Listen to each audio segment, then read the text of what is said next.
Bon, on reprend l'aménagement du Jumpy. Aujourd'hui, ça m'a piqué. Les terrasses sont ouvertes, mais il y a trop de monde partout. Il fait chaud, j'en ai marre du télétravail. Mais du coup, on va aménager le Jumpy. Donc, j'ai décidé de le transformer en chalet. Voilà, pour aucune raison. Donc, j'ai acheté de la laine de bois, des tasseaux du lambris, des tasseaux, de la colle néoprène pour coller le polystyrène, sachant que j'avais déjà fait le plancher dans une ancienne vidéo. Je sais pas comment je vais faire pour rattraper ça. Je vais le faire au fil de l'eau. Donc il y a ces pans de porte où on voit qu'il y a quand même des câbles derrière, donc il faut que ce soit quand même accessible. Celui-là aussi, qui est quand même bien défoncé. Celui-là qui est inexistant, mais faut le laisser accessible ça. D'ailleurs celui-là là-bas, on va voir s'il n'y a pas quelque chose. De ce côté-là, il n'y en a pas. Mais on va essayer de rendre ça accessible. Je vais voir comment je vais faire, mais dans tous les cas, on va essayer d'aménager tout ça pour pouvoir rouler tranquillement et pouvoir faire du camping dans un environnement un peu plus cosy, messieurs, dames. On a dit cosy. On avance. Donc là, on est vraiment sur la première journée de boulot. Donc j'ai commencé à positionner les traverses pour tenir le lambris. Donc pour ce faire, j'utilise des vis autoforeuses. Comme ça, donc longueur de 4 pour passer à travers les tasseaux. Donc voilà. Donc j'avais essayé de prendre des tasseaux plus fins. Comme ça. Mais malheureusement, j'ai bien peur que que si je fais le montage avec des tasseaux fins comme ça, avec le poids du lambris et tout, ça tienne pas.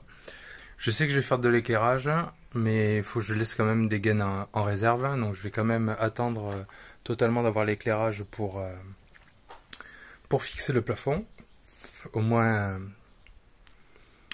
déjà avoir les structures pour positionner le lambris.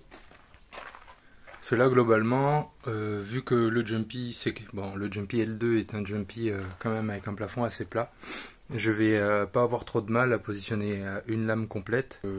Honnêtement, je sais pas trop comment je vais le faire. Mais bon, déjà, l'objectif de la journée, c'est au moins de finir la seconde traverse et de voir si je peux renforcer. Et voici. Bon, ça a bien avancé.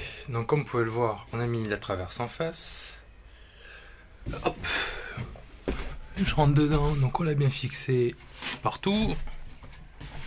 Et on en a mis une ici aussi.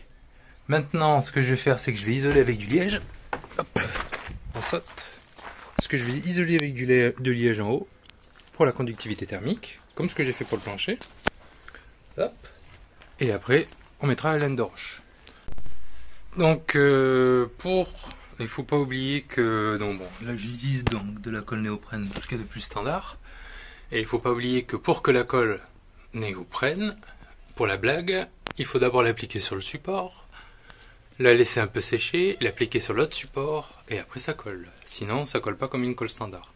Donc, bon, c'est pas grave si le liège se déchire un peu, c'est normal, c'est au collage, ça dépend de s'il est sec ou pas, parce que le liège, s'il est trop sec, il a tendance à se désagréger. Donc là, on va faire le plafond, et après, on attaque la suite. Donc je continue. Donc le liège est collé partout sur le plafond, voilà. Du coup, maintenant, je vais mettre les traverses pour fixer la laine de roche. Moi, je voulais pas montrer précédemment, mais bon, tout ça, je le coupe à la scie sauteuse. Hein. Et là, du coup, mes tasseaux, donc mes petites traverses, je vais les fixer. Donc je vais les fixer de manière à faire passer entre les deux tasseaux ma laine de bois pour faire l'isolation thermique. Donc voilà la première lame de posée. Hop, j'essaie de faire une bonne mise au point. Du coup, on fait la découpe pour la suivante. Hop, on fait le tour. Puis sans Jumpy, on fait le tour. Tac. On trace. Par contre, je sais pas si ça se coupe au cutter ou au ciseau ou au couteau ce truc. Hein. Bon, on va tester au cutter. Bon, je l'ai fait au couteau, mais il a galéré. Et c'est moche. J'aime pas ça. Mais si vous avez des idées sur comment on coupe ce truc, pour la prochaine fois, ça servira aux autres. Postez-le dans les commentaires.